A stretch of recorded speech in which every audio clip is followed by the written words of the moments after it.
Well, I had a different question, but it struck me that in the first segment you used the term woke, and you said that woke is what was sort of ruining everything. And I know that you're... No, I didn't say ruining everything. I said that's why Trump could get reelected. That's why Trump could get reelected. So the term woke has been, in my view, co-opted by the right and weaponized and bastardized. And so I was surprised to hear you use the term, because historically, as you know, because I think you're quite brilliant, that woke is a word used by the Black community to note that we must be aware of social injustices. But words migrate. So why is that a bad thing? It's not a bad thing, and originally that was absolutely a great thing. Alert to injustice, who's not for that?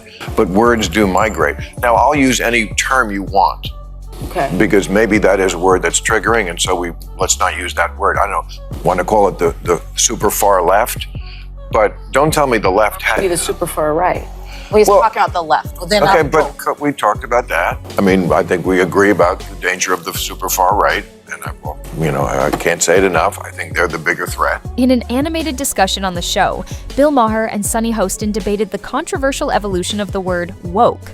Maher pointed out that woke originally symbolized a call to action for recognizing social injustices, especially in the Black community. However, he argued it has now been hijacked and turned into a tool of division, exploited by extreme political factions. He suggested that this manipulation has led to increased polarization, distorting the term's original purpose. Hostin, on the other hand, countered by asserting that the core idea of social justice and awareness behind woke remains important and should not be tainted by political misuse.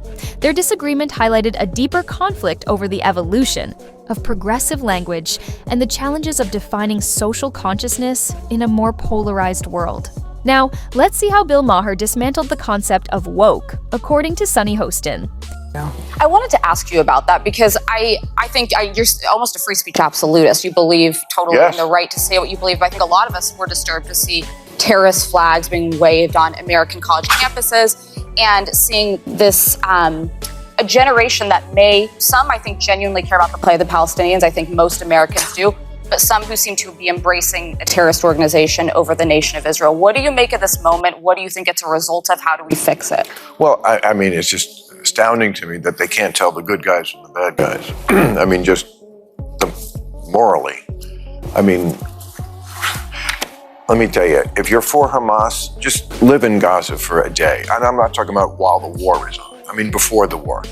Trust me, you would go running and screaming and begging to live in Tel Aviv, a place that has your values. I mean, this is a show watched by a lot of women. Women have no rights in this place, and a lot of majority Muslim countries around the world. Mm-hmm. I mean, there is no equal rights as far as speech, dress, opportunities for education, reproductive rights, freedom from sexual violence, freedom from sexual harassment. The LGBTQ. Yes. You that too.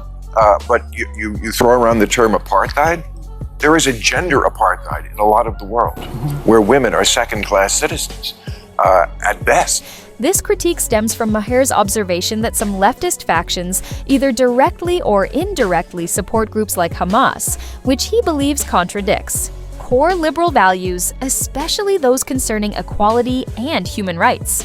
He argues that supporting organizations that oppose these principles, particularly in their treatment of women and minorities, risks undermining the left's credibility and alienates its supporters. Maher sees this as a departure from liberalism's historical focus on universal human rights and opposing authoritarianism. In contrast, Sunny Hostin disagreed with Maher's perspective, stressing the importance of nuance when discussing such issues. She recognized the left's complexity, but emphasized that supporting the Palestinian cause does not equate to supporting Hamas. Hostin clarified that many activists focus on the plight of innocent civilians living under occupation rather than endorsing extremist groups. She called for a broader understanding of the struggle for human rights and social justice, without conflating political critiques with support for militant organizations. I have a question for you, because I don't know if you've noticed what I've noticed, but I find that oftentimes when I'm watching the news, I'm only getting portions, because one of the things that happens, I was listening to you talk about the kids that had the Hamas flags. it reminded me of when people were saying Antifa is there, and doing it.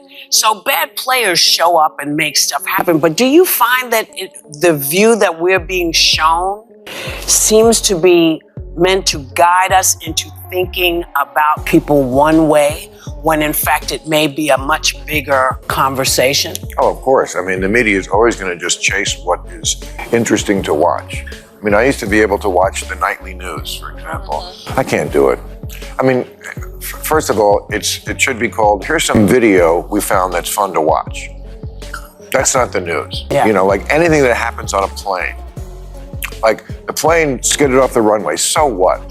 Call me when anybody died, and it's not, the door fell off. Okay, I'm sorry. I understand the door falling off, but you don't want to be up in the air. No. Okay, I'm sorry. That one I needed to know. Okay. Okay. But you know what I'm saying? Yeah, I do. And then by the time you get to the last segment, it's just, the bears in the swimming pool. Yeah. It's just nothing. Yeah. And it's narrative over truth. Yes. I mean, it's not like when I hear people talk on either side of it, I always think they're lying. They're just telling me half of it. Yeah. And I never trust them anywhere until I check out the other half. Yeah. And it's tedious. Yeah. I just want one place, and of course it's my book and my show. Continuing the video, Bill Maher launched a sharp critique of the media, accusing it of deliberately fostering division and intensifying tribalism by focusing on sensationalized stories instead of providing fair, accurate reporting. According to Maher, mainstream media outlets prioritize stirring conflict and outrage over offering well-rounded factual coverage, aiming to boost viewership at the cost of truth. He denounces this approach as a betrayal of journalistic integrity, arguing that the media intentionally ignores or minimizes stories that challenge their preferred narratives, resulting in a skewed portrayal of reality.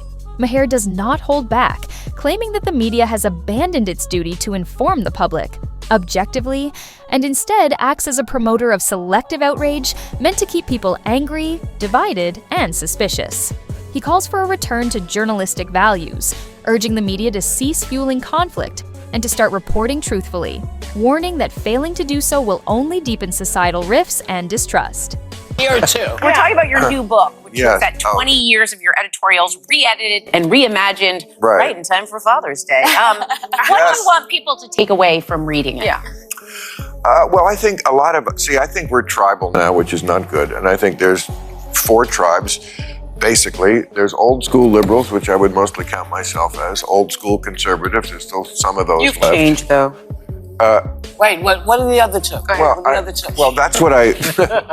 that's what I was trying to find out in this book. I don't think I have. And we were saying in the break, we have to come up with a new word for woke. Let's have a contest, because this is a word that's triggering. But I mean, those concepts that are different than they were 5 years ago. I mean, we used to do, you did it. I was a guest on what was the homeless show? Comic Relief. Yeah. Remember that? Yeah. You were, great show. Yeah.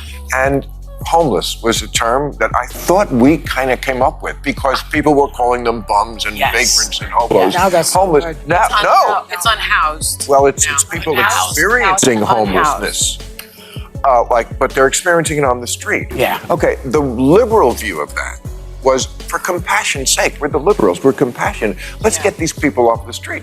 That's not the view of the, whatever word we're gonna come up with for this. Their view of the homeless is they're an endangered species that needs to be protected in their natural habitat, living their best life under a bridge. That to me is crazy. That's the kind of things, I haven't changed on that. I still think we should get these people off the street. That's the compassion sake. So I didn't change, they changed, and there's lots of examples of that. Finally, Bill Maher offers a grim assessment of contemporary politics, portraying it as a battlefield dominated by inflexible, combative factions that value loyalty over meaningful conversation. He divides the political scene into 4 main groups: traditional liberals, conventional conservatives, and 2 newer factions that often hold extreme views on social issues. These rising groups, Maher argues, have replaced thoughtful debate with ideological purity, compelling people to adopt rigid identities while alienating those who question the party line. He strongly criticizes this mindset, calling it a dangerous, regression, and warns that unless we move past our tribal allegiances and embrace open, honest dialogue, we risk becoming trapped in echo chambers, disconnected from both reality and each other. This episode of The View featured a lively exchange of opposing views. If you enjoyed it, don't forget to subscribe to the channel. It really helps us out. We'll be back with more thought-provoking videos soon. Thanks for watching!